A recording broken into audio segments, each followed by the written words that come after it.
इसकी वजह क्या है? इसकी वजह क्या है? हम आज यहाँ ये बहस क्यों कर रहे हैं? लोकसभा में प्रश्न उठाया था कि आज वंदे मातरम की चर्चा, वंदे मातरम पर चर्चा की जरूरत क्या है? वंदे मातरम पर चर्चा की जरूरत, वंदे मातरम के प्रति समर्पण की जरूरत वंदे मातरम बना तब भी थी, आजादी के आंदोलन के वक्त भी थी, आज भी है, और जब 2047 महान भारत की रचना होगी तब भी रहे। इसकी वजह क्या है? इसकी वजह क्या है? हम आज यहाँ ये बहस क्यों कर रहे हैं? हमारा राष्ट्रगीत है, इस पर क्या बहस हो सकती है? हम ये बहस यहाँ आज 2 वजहों से कर रहे हैं। पहला कि बंगाल का चुनाव आ रहा है, हमारे प्रधानमंत्री अपनी भूमिका निभाना चाहते हैं उसमें।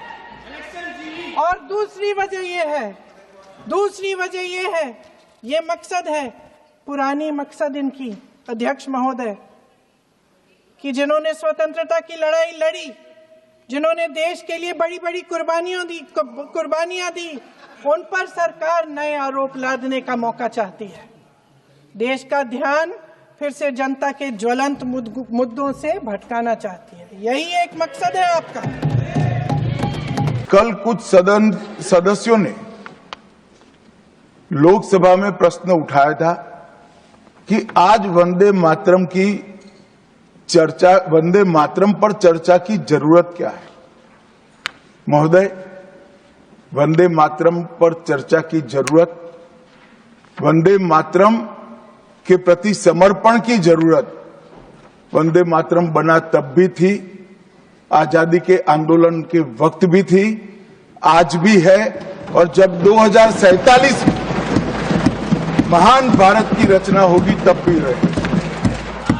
क्योंकि अमर कृति मां भारती के प्रति, भारत माता के प्रति समर्पण, भक्ति और कर्तव्य के भाव जागृत करने वाली कृति है। इसलिए जिनको आज वंदे मातरम की चर्चा क्यों हो रही है वो समझ में नहीं आ रहा है।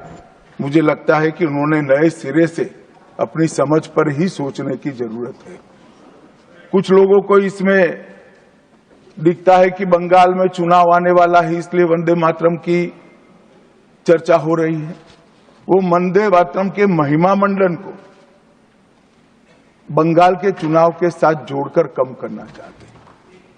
ये सही है कि वंदे मातरम की रचनाकार बंकिम बाबू बंगाल में पैदा हुए, बंगाल में गीत की रचना हुई, और आनंद मठ जिसमें बाद में वंदे मातरम समाहित हुआ, उसकी पृष्ठभूमि भी की बंगाल थी।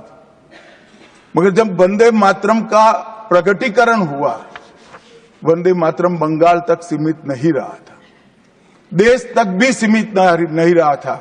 दुनिया भर में जहां पर आजादी के दीवाने थे वो गुप्त बैठक भी करते थे, तो पहले वंदे मातरम का गान कर बैठक की शुरुआत। और आज भी सरहद पर हमारा जवान जब अपना सर्वोच्च बलिदान देता है, ये आंतरिक सुरक्षा के लिए देश के पुलिस का जवान सर्वोच्च बलिदान देता है, तो जब वो अपने प्राण त्यागता है, इसके मुंह पर एक ही मंत्र होता है, वो वंदे मातरम।